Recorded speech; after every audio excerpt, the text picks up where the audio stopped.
Hello, everyone, and thank you for joining us. My name is Amanda Kramer, and I am the Alumni Engagement Program Manager at the University of Colorado Boulder's Leeds School of Business. These are certainly trying times, and here at CU Boulder, we have gathered our world-renowned faculty and alumni to provide frank and timely insights for life during and after the COVID-19 pandemic. Today is the third of 8 webinars in this COVID-19 related webinar series. To view upcoming webinars, please visit our website at colorado.edu/business/alumni. Click the drop-down arrow and click Attend Online Webinars. For today's webinar, we're so excited to have Leeds Assistant Professor of Operation Management, Dr. Gloria Urrea, here presenting a supply chain perspective on the COVID-19 pandemic. A few housekeeping items before we begin. First, if you have any questions now or during the presentation that you would like to ask Gloria, please send a message or question through the chat interface. We will monitor questions as they are submitted, and Gloria will respond to them at the end of the presentation.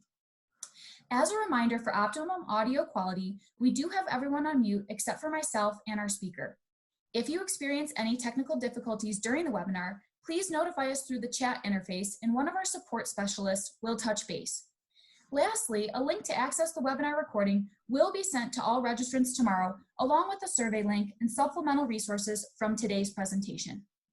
Now, I am so excited to introduce today's speaker. Gloria is an Assistant Professor of Operations Management in the Strategy, Entrepreneurship, and Operations Management Department at the Leeds School of Business. She studies operations of humanitarian organizations whose mission is to alleviate human suffering and improve the quality of life of the most vulnerable populations. Her research focuses on 2 main questions. First, how humanitarian organizations can access and manage the required donations to perform their work. And second, how humanitarian organizations can make their operations more efficient. Welcome, Gloria, and thank you so much for being here. I'm going to hand the webinar controls over to you now.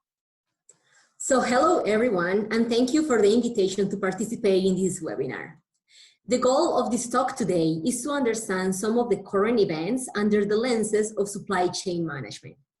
I will provide concrete examples of supply chain that currently have very high visibility, as for example, the food supply chain and the humanitarian supply chain. At the end of the presentation, I will be happy to answer any questions you have. We have been seeing a lot of news related to supply chains. We ourselves as consumers have gone to the supermarket to find empty shelves for toilet paper, pasta, canned goods. At the same time, we have been reading news about dumped milk, smashed eggs, all the food waste that is currently happening, while some people are making long lines to get food from food banks. So we have like this contrast. On one hand, we have this scarcity of some products. On the other hand, we have some food waste. So let's understand why this is happening from a supply chain perspective. I am going to be talking today about 3 main topics. First, about the current challenges in the commercial supply chains. Then I am going to present a reflection on how did we get here and present some potential actions that companies will be taking. Finally, I will give an overview on humanitarian supply chains, what are their challenges, and a way forward. Let's start now with the first topic on supply chain challenges. And for this, let me start by understanding a simple food supply chain. Why? Well, because many of these examples we have seen or we have talked about are about food, scarcity of food, excess of food. So what is a supply chain? Fundamentally, a supply chain is a series of companies that make, transport, deliver the finished product to a retailer or a restaurant or any other business, which will then sell it to the final consumer. In this example that we have in the slide, we have that the supply chain starts with the farmer, and the goal of the whole supply chain is to have this supply that we have in the farmer's hands to the consumer. So we have to link supply with demand, right? To achieve that, we have a series of intermediate steps or intermediate companies to make that happen. So it all starts with the farmer as the supplier of the raw ingredients. It could be vegetables, milk, or meat. After the farmer harvests or they finish their milking, the product goes through some kind of packaging, and there are usually different kinds of packages for different customers. For example, if a product goes to a restaurant, it usually goes in larger packages because the restaurant can cut it according to their needs. This is different to the case where the product goes to a supermarket because the individual consumers will usually buy smaller amounts of the vegetables, of the meat, and the milk. So after the packaging, the product goes into the transportation, in this case to the restaurant. In the restaurant, the chef is going to prepare a delicious dish, and lastly, the final customer will pay for the dish he enjoys in that restaurant. And this is how a simple food supply chain works under normal circumstances. But lately, the circumstances have been far from usual.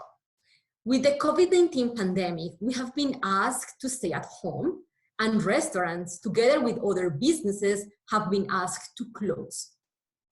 These measures, of course, are important to flatten the curve. That is, to avoid that all of us get sick at the same time and will overwhelm the health system. From a consumer perspective, this crisis not only implies that the consumers need to stay at home and we need to cook our own meals. In addition to that, let's say, inconvenience, the whole uncertainty of this situation has created a need for many of us to hoard items, to have stockpiling at home of toilet paper, pasta, and other products, creating shortages in the supply chain. Why are consumers doing that? Well, there are different explanations. We might just simply want to be prepared. According to the US government, they suggest that we should keep enough supplies at least for 2 weeks when we are facing a pandemic like this one. Perhaps we are just simply developing new hobbies and now we just all love to bake and we just want all the flour of the supermarket. But from a psychological perspective, there is also a different reason. It is because with all this craziness going around, we want to hoard items, to stockpile, just to have a sense to feel under control when everything else just seems to get crazier. Regardless of the reason of why we are doing this, the consequences of consumer stockpiling are very real for supply chains. Why? Well, because empty shelves trigger the vicious cycle of panic buying. It is what we call, from an academic perspective, a reinforcing feedback loop. The emptier we see the shelves, the more we want to buy, but that behavior leads to more shortages. While this purchasing behavior on the consumer side is very important, in the remainder of this presentation, I will focus on what is happening in the rest of the supply chain, leaving the consumer aside. So let's consider this as from a supply chain perspective. We have this closed restaurant, and the closed restaurant from a supply chain point of view means a disruption in the supply chain. Because now the farmer, so the supply, does not have a clear path, a clear channel to reach out to the consumer, which is the demand. The key question here would be, how can the farmer keep in business? How can the farmer reach the consumer? One quick solution by looking at this would be that the farmer should develop alternative supply chains to distribute the product, for example, through retailers like supermarkets, given that consumers are buying now from those places. And in fact, many farmers are doing that. Many farmers are trying to reach out to supermarkets or actually developing their own online channels to distribute their produce. But doing this is not completely straightforward because there are logistical and contractual obstacles. If farmers want to start selling their produce to retailers, they first have to develop contract with them. But that is not the only problem. The other problem is packaging, right? Because as I mentioned before, individual consumers in supermarkets buy smaller quantities. So going through the process of repurposing their packaging can be too costly to be profitable. In addition, for many farmers, volume is an issue. The closing, now that we have all the closure of all the restaurants, hotels, and schools, have left some farmers simply with too much food. In the US, the commercial food service accounts for roughly half of all the food sales. So even if nowadays we see reports that retailers and supermarkets are experiencing an increase in sales, that increase does not compensate for the closure of all the other distribution channels. So therefore, and unfortunately, for many of the farmers, the only option right now is to dump their milk, to smash their eggs, and to bury their produce. This example shows some of the challenges when suppliers, like farmers, rely on one type of customer to distribute their products. But this is not the only type of supply chain disruption that we are experiencing with the pandemic. Let me give you now another example, one more complex supply chain, like the one of the automotive industry. These supply chains are usually global, with suppliers of raw materials, components, and sub-assemblies located in different countries of the world. Automotive supply chains require raw materials as steel, aluminum, and rubber, which are then processed to be converted into components like the brakes and the seats. And then they are assembled in different plants until they arrive to the auto manufacturer. For auto manufacturers like General Motors, Ford, and Toyota, the direct suppliers are the engine, suspension, and chassis plants. But the whole network of suppliers includes also all the suppliers of raw materials and components as well, who can be located in different countries. So when the pandemic started earlier this year, we saw how China decided to lock down the country. Many of the suppliers of raw materials are located there, which created disruption in the supply chain of the automobiles, but also of computers and medical supplies. The challenge in this case is not how to distribute the food, as in the case of the farmer, but instead how to replace these suppliers or materials. This disruption of the supply chain has forced many auto manufacturers in the US and Europe to close their plants after running out of the safety stock.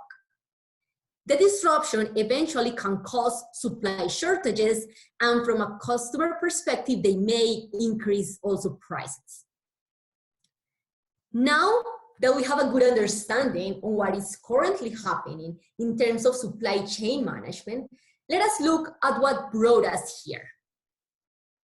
In the last decade, there has been a lot of pressure on companies to reduce supply chain costs. This pressure has motivated companies to pursue some strategies or trends which have played an important role of bringing us to where we are. The first trend is for these companies to be developing these global and complex supply chains. As I mentioned before in the example of the automotive industry, many supply chains are geographically dispersed. Let me give you another example, Apple. Apple has suppliers in over 40 countries. One of the chips that run in an iPhone is, for example, designed in California, but made in Taiwan, tested in the Philippines, and then added to the Apple product in China. The main consequence of this dispersed supply chain is that it is difficult for companies to trace the journey of any component. Companies like Apple or Ford or Toyota can clearly recognize who their direct suppliers are because they interact with them. But these companies usually do not know who the suppliers of their suppliers are because their supply chains are just too complex. If companies do not have a visibility of the whole supply chain, they cannot really know the risk exposure they have to disruptions and events like the one that we are experiencing right now. Let me talk now about the second trend, lean manufacturing. Lean manufacturing is this second strategy that many organizations have been pursuing to cut costs. This idea of just-in-time manufacturing is that companies can keep low levels of inventory that will last just few weeks because they are confident that the products will arrive as they are needed. And this system actually works very well if there are no disruptions, because the low level of inventory keeps costs also low, and the production continues as long as the inputs arrive on time for production. However, as companies have increasingly implemented these strategies, they no longer have the extra inventory or the excess capacity to make up for the production losses that are caused by disruption. And this situation has made them very vulnerable to even small shortages. The third trend is about outsourcing and offshoring, which basically means that many companies have moved their manufacturing their manufacturing of their products overseas in countries like China, Vietnam, and India, with the goal again to reduce costs, and in this case, labor costs.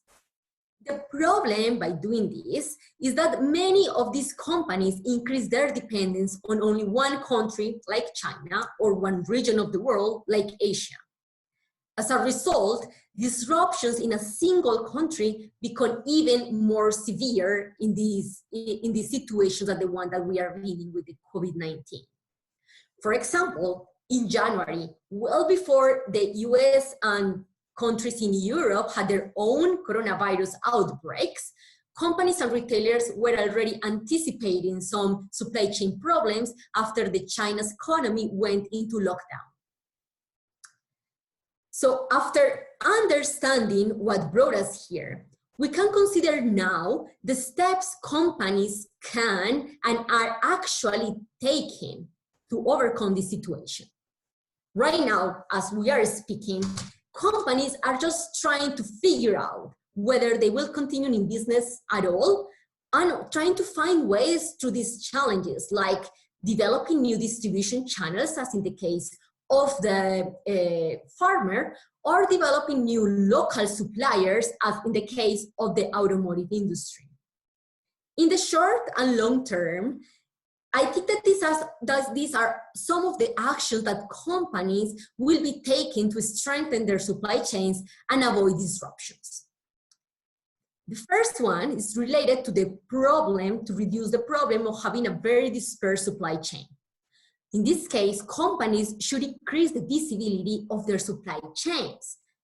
For this, companies should map out their supply chain, their complete supply chain, identifying the direct suppliers, but also the suppliers of those suppliers. By doing this, companies can categorize suppliers according to the level of risk they're posed into the operations, and they will have a better assessment of the risk to which they are exposed. As second actions that companies can take is to reduce in order to reduce the problem generated by lean manufacturing, is to consider building up more inventory.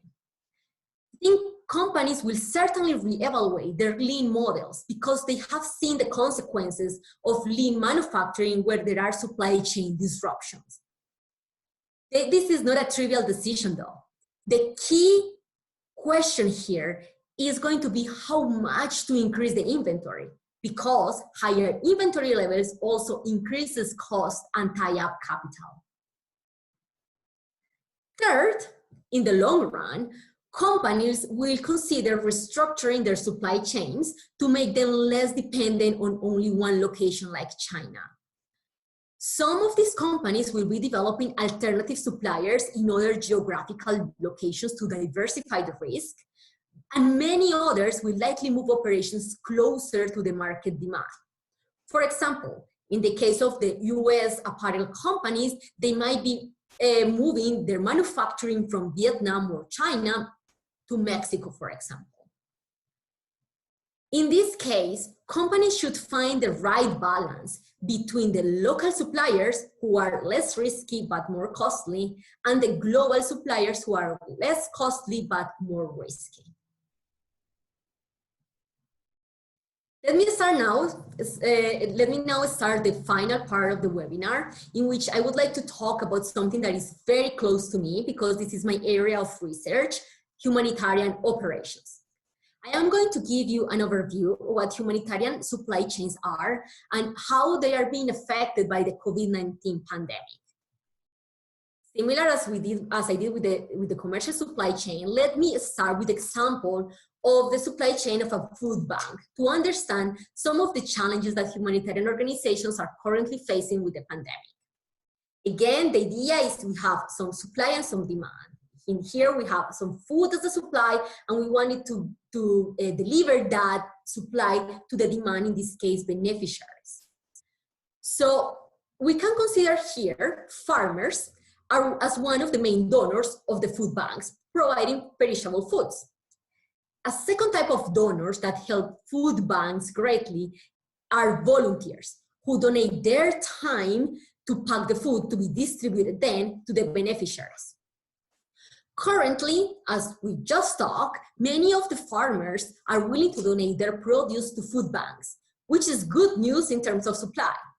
However, food banks have limited storage capacity, especially for perishable food, so they cannot take everything they are offered. Moreover, currently, the most critical scarce resource for food banks are volunteers. Many people are afraid to volunteer because they are older or they simply just don't want to get sick. In addition, due to the social distancing, food banks cannot have as many volunteers as they need to package all the food. For example, in the network of food banks from Feeding America, they have already lost nearly 60% of their volunteers. So this combination of limited storage capacity with limited labor or volunteers put pressure on the supply chains of food banks to respond to the growing demand for food aid. And this is only one example of a humanitarian supply chain. So what is a humanitarian supply chain? Well, it is a series of organizations that work together to deliver aid, so the supply, to people in need, which is the demand, who are usually located in remote places and are difficult to access. Similar to the commercial supply chains, the goal of humanitarian supply chains is to provide the right product at the right time to the right people. There are, however, important differences between supply chains and commercial supply between humanitarian supply chains and commercial supply chains. One of the most important differences is the existence of donors. In this supply chain here, we see that everything starts with the donors who are giving contributions, could be cash, it could be time, like the volunteers, or it could be in-kind donations to humanitarian organizations. Then humanitarian organizations coordinate the logistics with suppliers to buy the products required, like medical supplies, and transport them to the beneficiaries. Donors are a key difference with the commercial supply chain because they provide the required resources for humanitarian organizations to operate, but they do not receive any product or service in exchange for the money they are donating.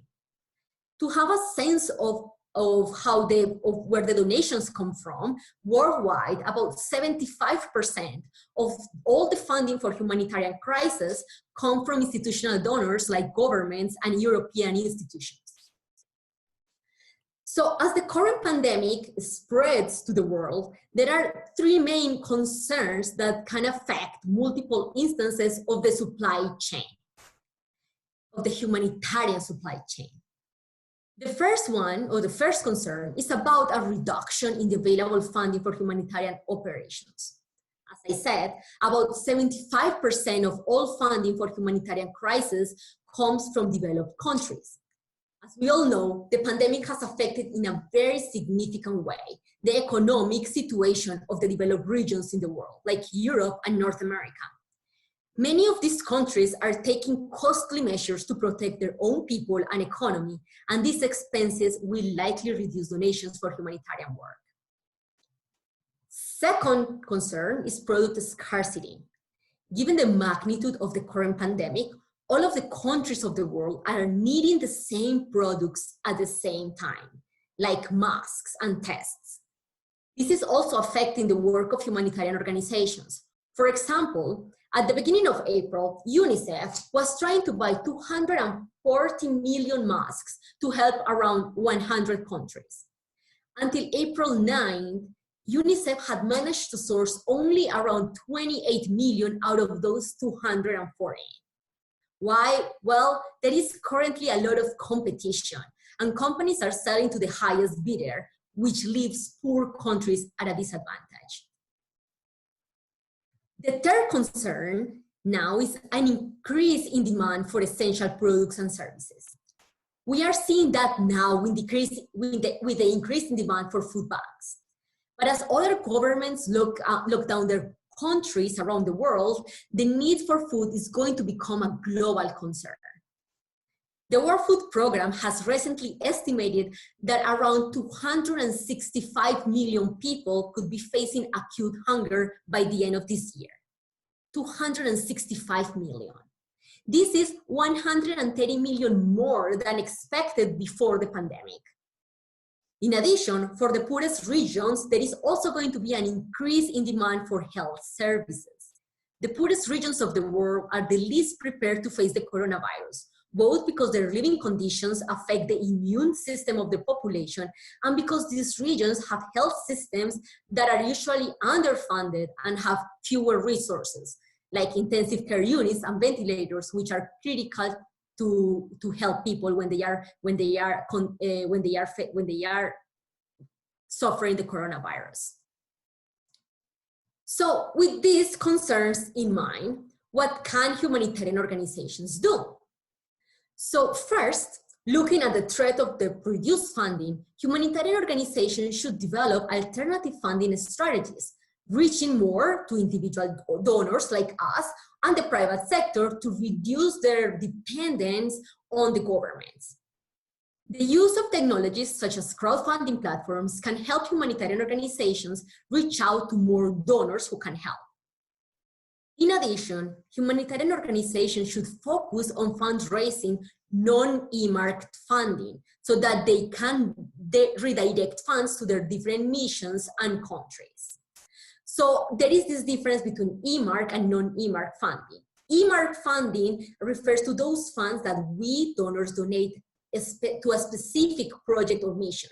That basically tie the hands of the humanitarian organizations because they only can use that money for those purposes. While non-earmarked funding are given freely to the organization, and the organization can use that funding according to their priorities.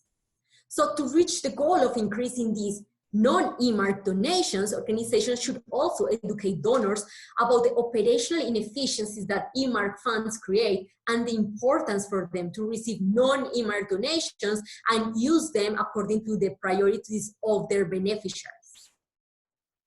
Second action that humanitarian organizations can do regarding the scarce supply is to start looking to potential suppliers in the countries they are helping. For example, in South America, there are now companies developing and producing N98 masks. That means that it captures 98% of the particles. These masks are reusable, and they are producing these masks at a fraction of the cost of the N95 masks that were offered by international suppliers.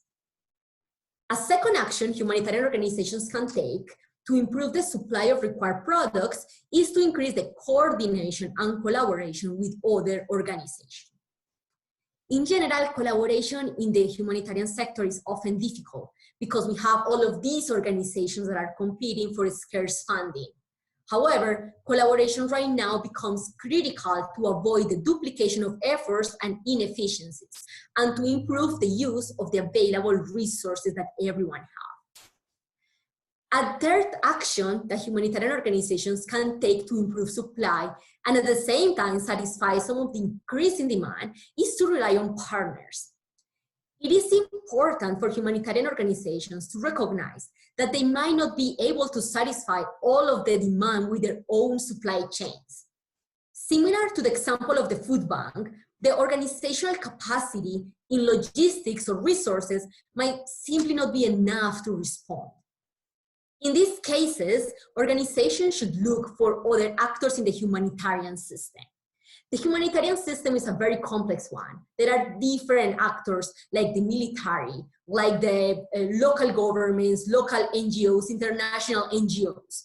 So if we look towards these actors, for example, the military, who have the experience, the resources, the training, and the logistics capacity to help, then we can reach out to some of those customers, in this case, some of those beneficiaries that are in need of help. Here in the US, we have started seeing some of these by seeing examples of the Army, of the Air Force that are helping food banks to pack and distribute food for the people in need. This first action of relying on partners to distribute food to the people who need it helps satisfy the already increased demand for food and services. There is a second type of action that these humanitarian organizations can take to impede that the demand increases in the first place. We have currently vulnerable communities that have not been impacted yet by the coronavirus.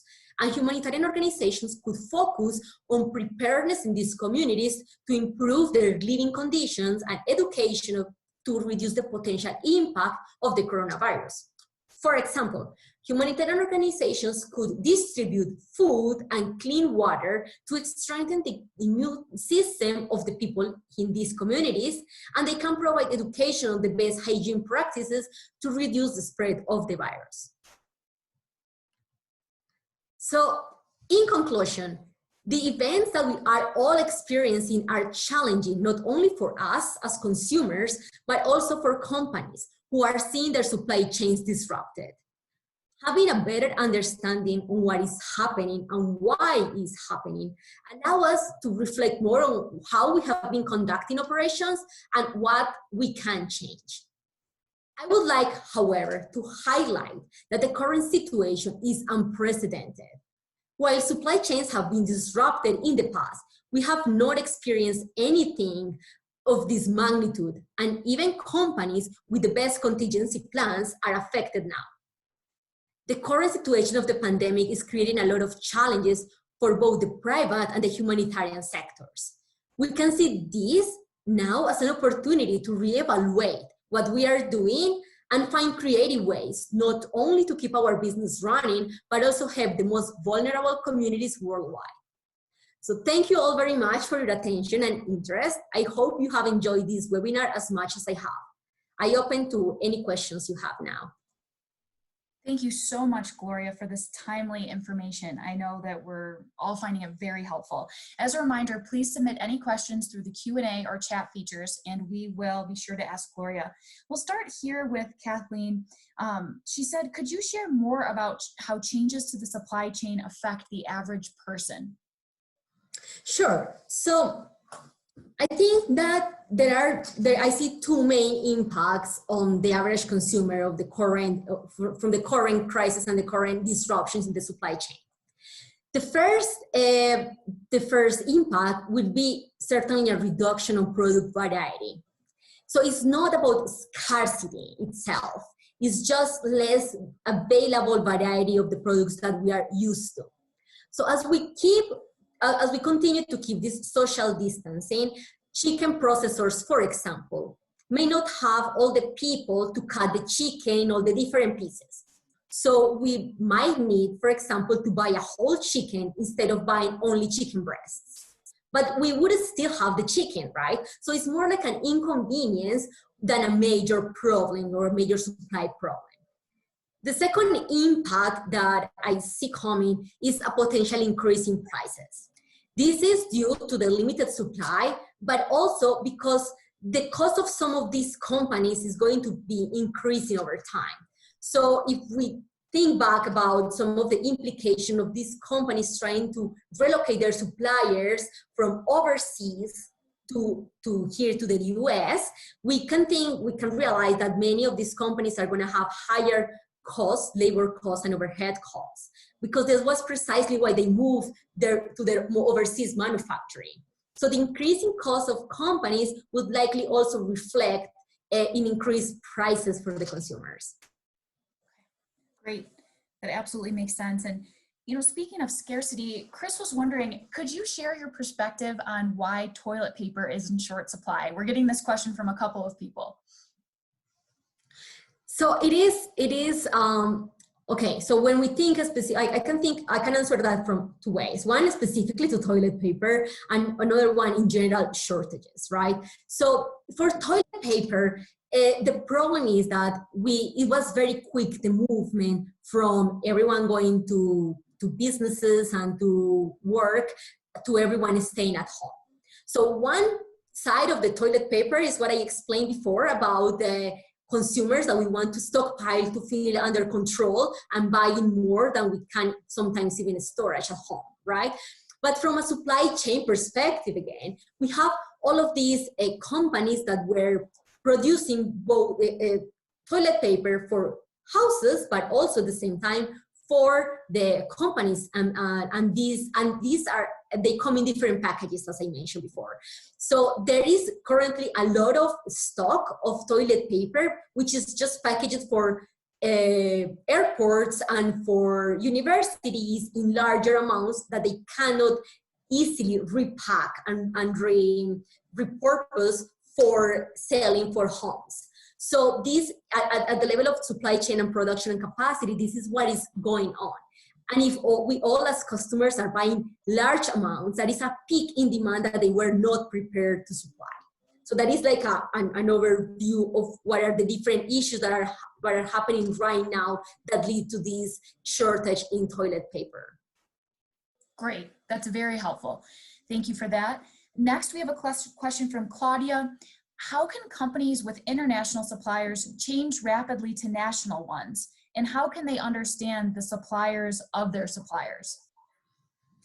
Okay, so first, to understand the suppliers of their suppliers. So companies, as I said, they know who the direct suppliers are. They know who are providing the basic materials to start the production. Like in the case of the automotive industry, for example, they know who the provider of the engine is.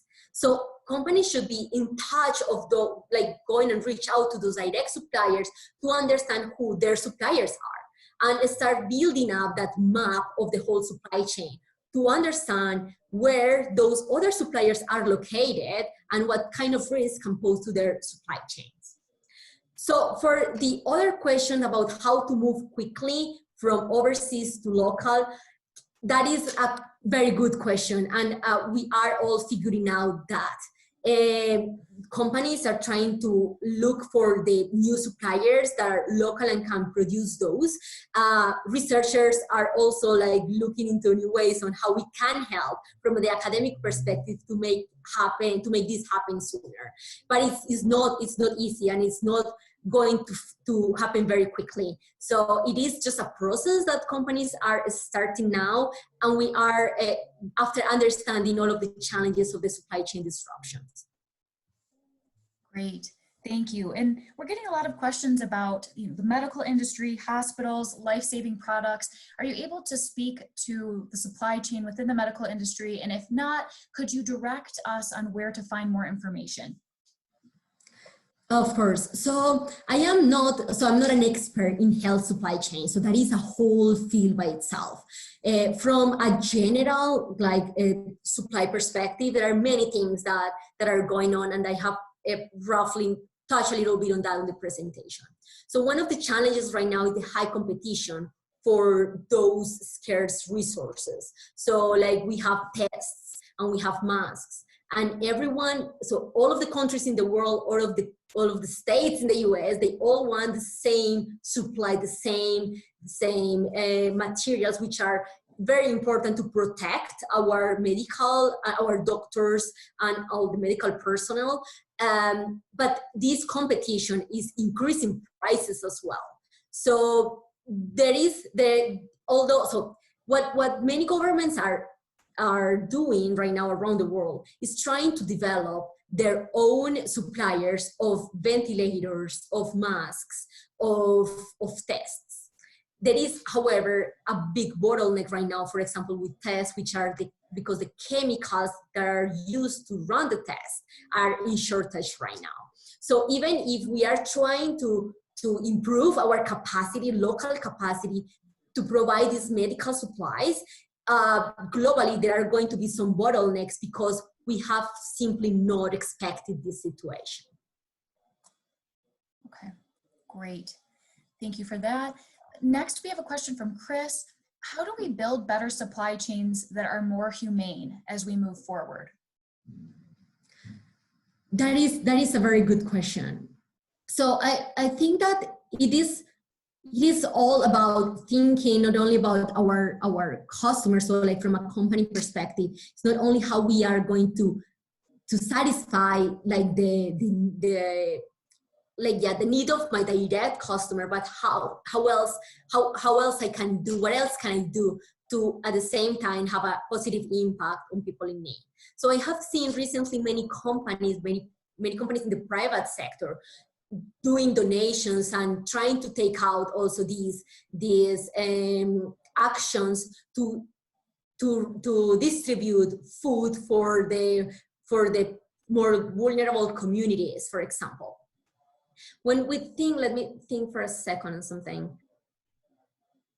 So when we are thinking about the whole supply chain design, is also thinking about where we are sourcing, what are our suppliers located? What are the good things that those suppliers are doing? Like, for example, when we think about the coffee supply chain, thinking about the fair trade, right? So what are our suppliers also doing for their communities? When we think about how to design supply chains that are more humane and are helping the people in their local communities. Great, thank you. And we'll take two more questions here. The first one is from Carl. Given the rarity of an event of this magnitude, do you see this actually driving large-scale changes to supply chain in the long term, or do you think this might be a temporary shift and within a few years we could go right back to where we are today? Wow, that is a question, and I don't think I will have like the unique answer. I think that it could go any way, right? Because with the pressures that all the supply chains are experiencing right now, I think that many of the actions that I mentioned before about companies seriously taking restructuring their supply chains, moving some of those operations that are overseas back to normal is going to be the first trend that we are going to see. If there is not such an event like this one for a while, I think the supply chains are going to be, again, pressure on cut costs, have lower costs, which has led to all of these trends, right? Of having lean manufacturing, having low inventories, on trying to find cheaper places to produce their goods. I think, however, that companies will remember this, right? And the key question for them is how to keep the balance, how we want to have the balance between these, having a diversified supply chain that is resilient by having suppliers in diversified places, while keeping them visible, understanding what is going on. So I think that so that is one side of the balance, and the other one is how we keep some of the production locally so that we can respond better, even if it is more costly. That is a big trade-off, and finding the balance is going to be one of the most important decisions that these companies are gonna have to make. Great, that absolutely makes sense. We will move into our last question from Chris. What new opportunities do you think will emerge in supply chain management, and do you see automation playing a role? So many of the new opportunities that we can expect now are about finding these new local suppliers, how also local suppliers, like in the case of like companies like the farmers that are seeing the whole supply chain disrupted, can also develop new channels. So the opportunities that this situation is bringing to everyone, like to businesses and to humanitarian organizations alike, are to find creative ways of finding new providers, new channels of distribution, new customers, new products to make, right? Because we have been seeing how many of the private companies have been repurposing their facilities to produce new products. Did I miss some part of that question, right? There was a question about automation. Do you see automation? Okay, the automation. Yeah. So so I think that automation has been a trend that has been developing over time. We see now warehouses that are completely working automated, and that of course reduces, for example, the risk of contracting the virus, right? But I think this is gonna be taking a while until we can talk about complete automation. It's gonna be a process that is gonna take still, a little bit of time. Okay, great. Well, thank you so much to everyone for joining us for today's presentation, and a special thank you again to Gloria for this great information. As a reminder, all webinar attendees will receive an email tomorrow with a link to the recording of this presentation. To view upcoming webinars as well as previous recordings, please visit our website at colorado.edu/business/alumni. We hope that you will join us for our next webinar, which is tomorrow, as Dr. Lori Peak shares information on understanding the societal impacts of COVID-19, convergence research in a pandemic. In the meantime, have a great rest of your day and go Buffs.